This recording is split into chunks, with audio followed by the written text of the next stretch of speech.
What's up, everyone? Megan's not here, as you guys can tell. She is on a plane to New York for our NFL draft. That sounds like a blast. I actually sent David Blattman a really mean text, Stephen Cheah, that said, David, what the fuck? And he goes, Broncos don't have a first-round pick, Kelly. And I'm like, touche. Maybe I should have done a little bit more homework. That was about a couple of weeks ago. So since then, I've really brushed up on the NFL draft. And we'll get to that here in a minute because there is a ton of stuff to bet on the draft, depending on the state that you're in. I had a absolute utter panic about 15 minutes ago because everything that I once saw was gone. And Chase said, here you go. You're in the wrong state, Kelly. It sounds like New Jersey has a myriad of props. It sounds like Tennessee has a bunch of fun ones. So does Pennsylvania. So apologies if you live in a state that is not that much fun. But more importantly, trust the data is here. He has been crushing NBA props. And I got another outright heat winner that I bet $0 on the money line, Stephen Cheah. That's okay. Come on, plus money. What a rookie move on my part. That being said, we're going to go over tonight's NBA slate. I'm going to start off just in rotation order. Knicks, Cavs. I don't have a big opinion on this one. As you guys know, I've been on the Knicks as of most recently, but now they're back in Cleveland, where Cleveland is not getting a lot of love in the marketplace, at least not from the public bettors, but from the sharps. Up to 5.5 now at the Barstool Sportsbook. Total 202.5 now. Why? Because this one's just been dead under the entire series. It opened 205 the other day. Now it's been bet down. Again, Cheah, I have no real opinion here. Any thoughts on Knicks Cavs? Yeah, so I have my daily NBA prop in this game. So if you were following last night, we had a great night. Karl Anthony Towns double-double, plus 120 is the daily prop hit. The brain freeze with Elliott, which was plus 335 cash. So things were looking good. I was feeling good. What happens is the night before, I will do research for the upcoming games just to get a feel of a few things. And when you're in game 4, game 5, game 6 of a series, the props for the most part stay the same. But I found a little loophole last night. Donovan Mitchell, over 4.5 assists was the line last night. I got it at minus 127. I put it out just after midnight. I said it was coming in a few minutes. That was the play. He's been over that in his last 10 games against the Knicks and 9 of his last 10 playoff games. So I put that out because that was the best line at the moment. It went all the way down to minus 113. This morning, we woke up minus 180. So have alerts on. Have stuff on. When I'm looking for these things, if I see something that's not right, I'm going to blast it out immediately. And that was the case.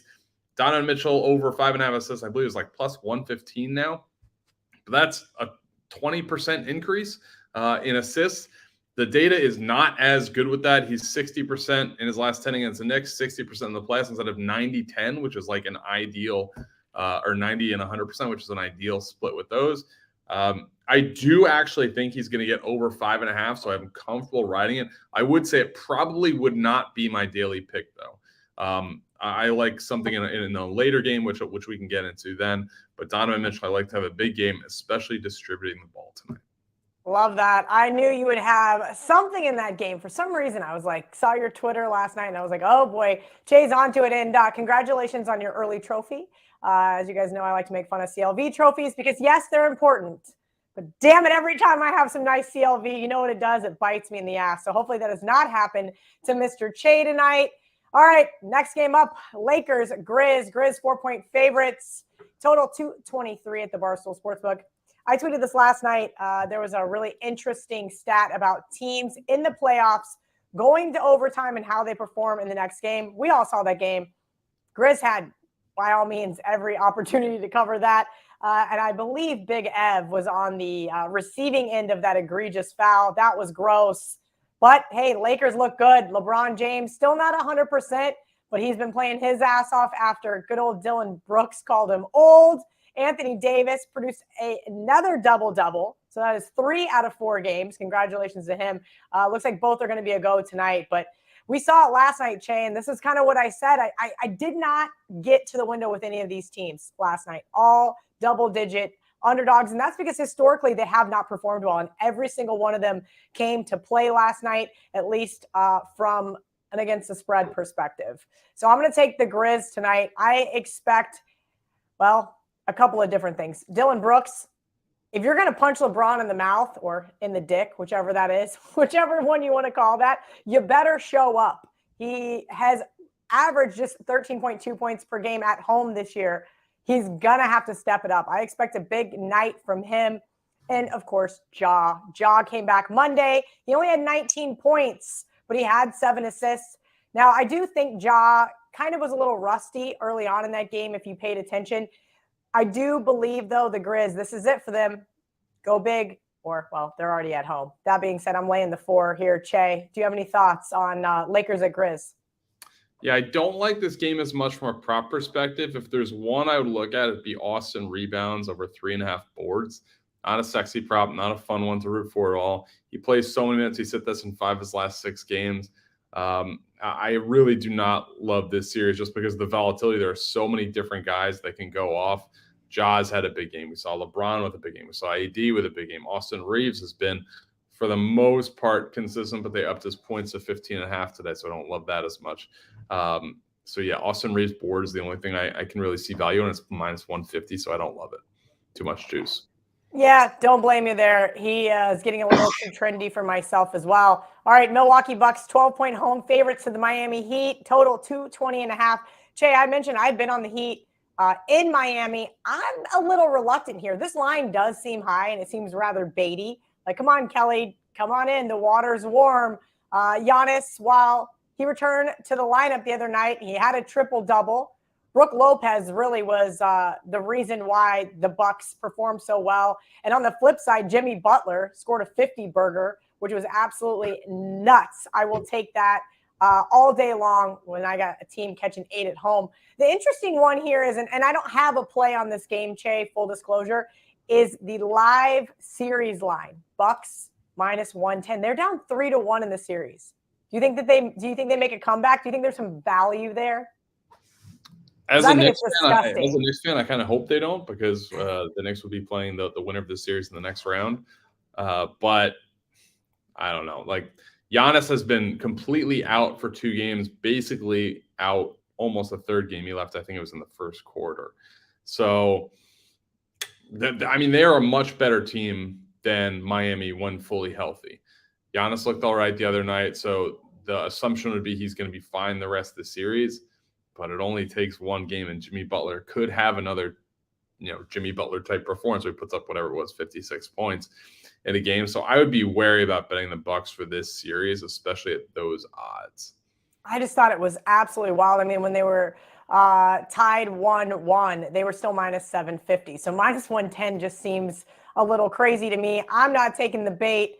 One of the games I probably will take the bait on, and I will be posting this one on Twitter as well. I'm going to take the plus 1.5 with Sacramento. That's the current line at the Barstool Sportsbook, and the total just keeps getting bet up. Of course it does. 235 right now. Little fun fact, home team 4-0 straight up in the series, 3-1 against the spread.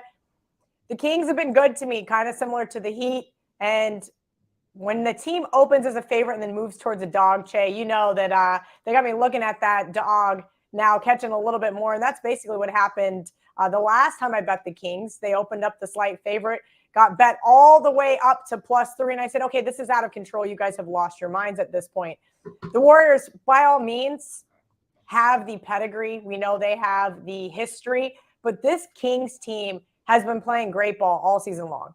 De'Aaron Fox has been playing out of his mind. And that is the big question mark for tonight's game. That's the only caveat that scares me and why I haven't bet it yet. So he is TBD, but I like the Kings here tonight. And maybe that's a little bit of as to why the line has moved in the way that it has. But also I think it's a lot of public money coming in saying, no way San Francisco is going to lose this series. Well, right now, we talked about it the other day. Who do we think is coming out of the West? It might not be Golden State.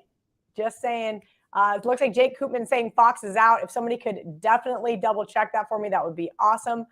Cheah, thoughts on the late night game? Yeah. So as far as the prop market, it's going to be slow just because we don't really know De'Aaron Fox's availability. He is participating in shoot around today. He hasn't been ruled out. I saw he was likely to play, but how good will he be with that finger as far as scoring and shooting the ball, especially from distance? you got to imagine he's not going to be nearly as good. So I would look for other guys to step up. A guy that I think is has a pretty good shot to be that guy is Malik Monk. So his point total right now should come out around 15.5, assuming Fox plays.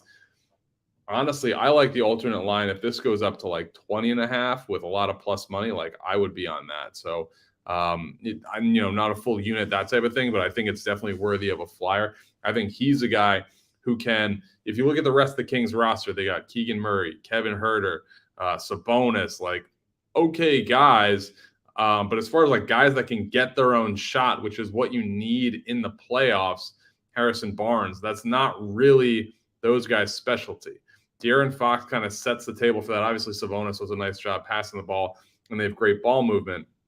But when the rubber meets the road, I think the ball is going to be in Malik Monk's hands, and I would love his point total for this when it comes out, and I don't expect it to be out until later, closer to game time, until we have a good idea of what De'Aaron Fox's availability and workload is going to be. All right. Not for me, but for all of the Money Shots viewers, do you have any first basket scorer props for tonight? Honestly, none yet. I haven't really dove into first basket for tonight. We've been going real hard in the paint with NFL draft stuff, which we can get into momentarily. Been working on the phones a lot and trying to see what's real. There's a lot of like smoke out there. So first basket, yes. taking the back seat for the last couple of days while we get set with with the NBA. That's a good transition. A lot of smoke. So we'll start with the NFL draft here. First overall pick. There was somebody posting on Reddit. I don't know. Has it been even a week? 3-4 days ago? Everybody losing their minds. Will Levis is going to go number 1. I'm friends with this family. I saw a magnitude of different tweets and screenshots and things like that. I always try not to buy into random people on the internet and their opinions and or thoughts. But hey, the market went on the move. He was at 5-1. Now he is just plus 1,000 at the Barstool Sportsbook. Bryce Young, though, front runner. Shout out to my buddy who, speaking of CLV, told me, Cal, bet Bryce Young to go first pick, minus 140. And I'm like, I don't really like to lay like that kind of juice. Minus 140. We got to lock it up for a couple months. So, good. Congratulations to him on his nice CLV trophy on Bryce Young to win or to be the first overall pick.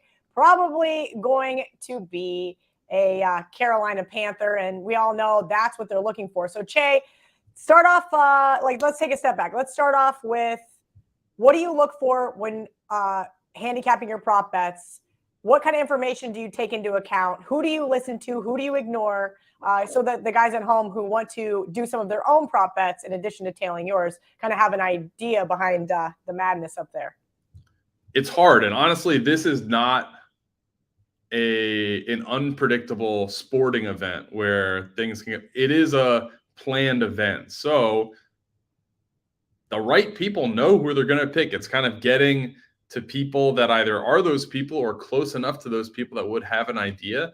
Last year we went 9-1 in day one NFL draft props. That's going to be a tough bar to clear again this year.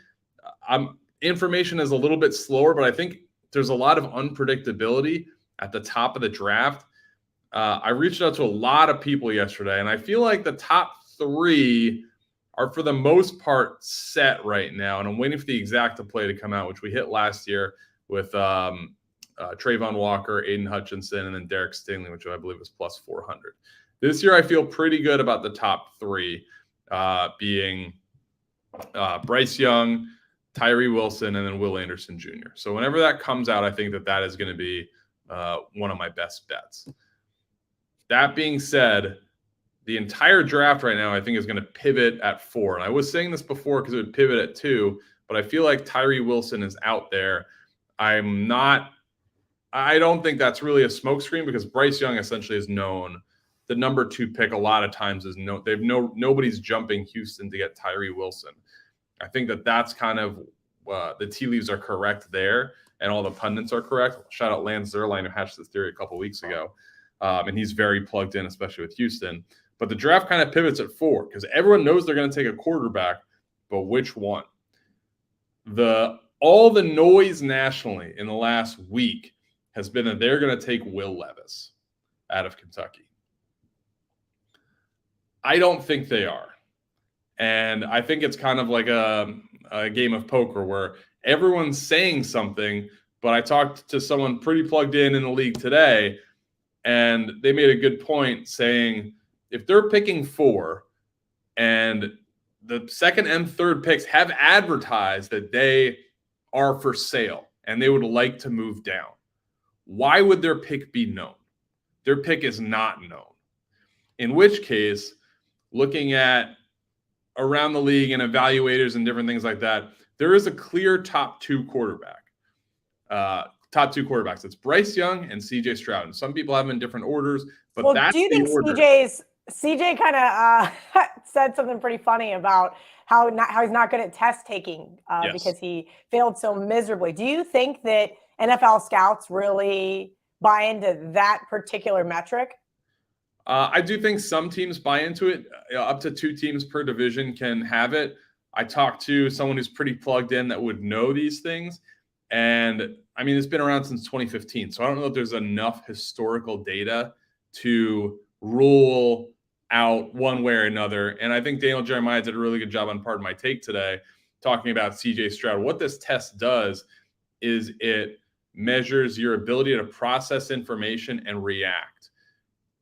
The knock on CJ Stroud, who I believe has scored like an 18 out of 100, which was one of the lowest scores recorded for a quarterback, was if you watch him on tape, he doesn't get stuck on guys. A lot of times with college football, a guy's going to get stuck on his first read or his second read. He's going to struggle to move to 3 or 4 or even 2. That's not the case with Stroud. We saw him, perform big games against Georgia. So I think this is a lot of noise to kind of bump CJ Stroud down. I do think there are a lot of threats to trade up to maybe 3 or even 2 to get Stroud, because I think Stroud is going to be the Colts guy at 4. So one of my best bets is going to be That's my thought process. One of my best bets is going to be CJ Stroud to be the second quarterback taken plus 200. This gives you some wiggle room with him going 4th, a team trading up to 3rd, or a team trading up to 2nd. So while I think those top 3 are for the most part locked in, there is an imminent threat right now, I think, from the Raiders at 7 and the Titans at 11 as 2 potential CJ Stroud teams. I wouldn't completely rule out the Falcons at 8, but I think CJ Stroud, second quarterback taken, plus 200 is a best bet right now. Things could change if I get more information, but right now, everything I'm disseminating, I think that's going to be the play. I'm not buying Will Levis right now for the Colts. Yeah, looking at the Barstool Sportsbook, Will Levis now for the 4th overall pick, plus 150, CJ Stroud plus 175, and then Anthony Richardson plus 350, but I do not think AR is going to be going 4th. That's why if you bet second quarterback taken, it's better odds. Yep. And then you have that built-in flexibility where if someone trades up to 3 or 2, then you have that as well. I would agree with that. Any other really prominent bets that you're making for the first round? Yeah, and I see Jake Koopman in the chat asking about the Vikings. I got a tip on the Vikings today that it's going to be a receiver, and that's plus 200. Got some pretty good intel last year from this source, so I feel pretty good about that. Guys to look at are going to be Zay Flowers or Jordan Addison, but I don't think that they're going to – there is some noise that they're going to take maybe a Hendon Hooker. If Levis is there, that would be great for them, or even Richardson.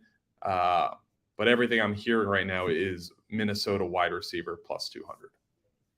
All right, I like that. I'm not a Vikings fan, but I'm kind of an AFC. It makes sense. I mean, Adam Thielen is gone. They got Justin Jefferson, who's obviously elite. KJ Osborne, I don't know if he's really a number 2. He kind of was inconsistent last year as a number 3. They don't have anything else. So if they like a guy and they've had receivers in for visits, I could see this working out. All right. As I mentioned, tons of different bets depending on which state you live in for the Barstool Sportsbook. Cheah, are you giving out all of your picks on this show? Or are you tweeting it out? Do you have a video up on the Barstool Sportsbook YouTube channel? So I'm going to have a blog out tomorrow with my best bets. All this stuff, like, you got to understand, is coming in. Like, if I talk to someone in an hour and the information, that this could change. But for what I feel pretty good about with right now, CJ Stroud, second quarterback taken, and then Minnesota Vikings wide receiver. I did have a couple more I can go through if you like. I would love that. While you're looking for those, and a lot of people always ask, Kelly, like, how come you don't bet the draft? And have I worked at places that have asked me to put out picks that, yeah, I'll throw a little bit of a flyer on to make it more entertaining, particularly during COVID. I had a lot of NFL draft bets because I didn't have anything else to do. But the NFL draft has kind of just become one of those things where I think my buddy Todd, and that's why I brought up this tweet. I think my buddy Todd said it best.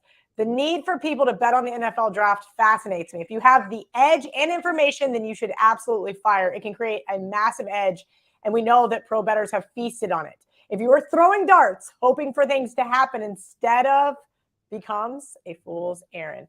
And I think that that's really important. So like Cheah, super connected, gets calls from NFL scouts, knows people within organizations. These are the types of people I personally want to talk to instead of racking my brain reading some slapdicks mock draft for the 17th time on the worldwide leader in sports' website or something egregious like that. So we're very privileged to have Stephen Cheah here today. Those guys are plugged in too. So it's not like they're pulling it out of thin air, but you have to disseminate what's real because they're being fed stuff. So what's real, what's not. And that's what I mean. Too. It's all about deciphering. I don't know if you're being lied to, though. Like, I could see if I was in an organization and I wanted to take maybe I wanted to take Will Levis and I knew CJ Stroud was going to be there, but I kind of got some different insight from other coaches or other organizations on what we may do as far as a trade goes. I'd lie to the media all day. I mean, we know head coaches lie all the time. So I do kind of wonder if there's some manipulation tactics, if you will, some of these articles. And that's why I mean about who I trust and who I don't trust. Yeah, absolutely. And Riley in the chat saying Levis to Nashville. I wouldn't be surprised. And I think that might be where I peg him in my final mock draft, which will be out tomorrow. Still finalizing that. I do think Will Levis, third quarterback, is a pretty good bet as well, plus 300. That is one that I'm going with as well. The other props that I like so far, and more and more coming out, and there will be, the most at the last minute. Devin Witherspoon, cornerback out of Illinois, under pick 6.5, minus 104. It's pretty good intel that he's going to Detroit, but that also gives you a little bit of built-in flexibility. It's even money, plus 100 to go sixth overall. I'd rather take the 4% juice. What else? This one's kind of juiced out. Over 1.5 running backs taken in the first round. Alabama's Jahmyr Gibbs seems like a lock to go end of first round. There's going to be a run of teams that need a running back. Our own Matt Fitzgerald saying that, obviously Joe Mixon not there. He's a big Bengals fan. He's putting him to Cincinnati. That's where I have him in my mock as well. And then Tyree Wilson. 2 quarterbacks will be drafted in the first round. Or sorry, running backs drafted in the first round. Yes. I was joking about the mock draft, and the Chiefs just absolutely obliterated me with taking CEH that draft when I had under 1.5 running backs. That was a fun 30-second pick. Almost broke my television. Don't mind me. Yeah. I also like Tyree Wilson, second overall. Right now, plus 125. I got this 10-1 a couple weeks ago. First defensive player off the board was one of my first draft bets a couple weeks ago as well. It seems like he is going to be the pick at number 2 overall to the Texans. I love it. Great insight from Cheah. Cheah, your mock draft is going to be up tomorrow on the blog. Yep. You're going to have a video out on the Barstool Sportsbook YouTube channel or no? No video. So it's going to be, or maybe I will do a video actually now that you mention it. I kind of got to figure some things out, but we're going to have the mock draft up. I'll do the best bets, NFL draft bets. And then we have our draft show tomorrow at 8:00. Perfect. I love that. One more question from the chat. Cheah, do we know who the Bills are going after? It doesn't seem like there's any straight answers there. They're certainly a potential like running back team. I wouldn't necessarily put that as their first need. I have Buffalo going receiver. I think that Gabe Davis has been a little bit of a disappointment. I think Stephon Diggs needs a new Robin. All right. Stephon Diggs needs a new Robin. You heard it from Stephen Cheah first. At Trust the Data, at Stephen Cheah on Twitter. Make sure you guys are following him. He's got his NBA prop out for tonight over at the Barstool Sportsbook. Head over to his Twitter channels. Check that out. If you want to see the video behind it, it's up now at the Barstool Sportsbook YouTube channel. Thank you guys for hanging out with us on Money Shots. Thank you, Stephen Cheah. I hope you and Megan have an absolute blast at the draft tomorrow. And Yeah, can't even say go Broncos. God, what an idiot I am.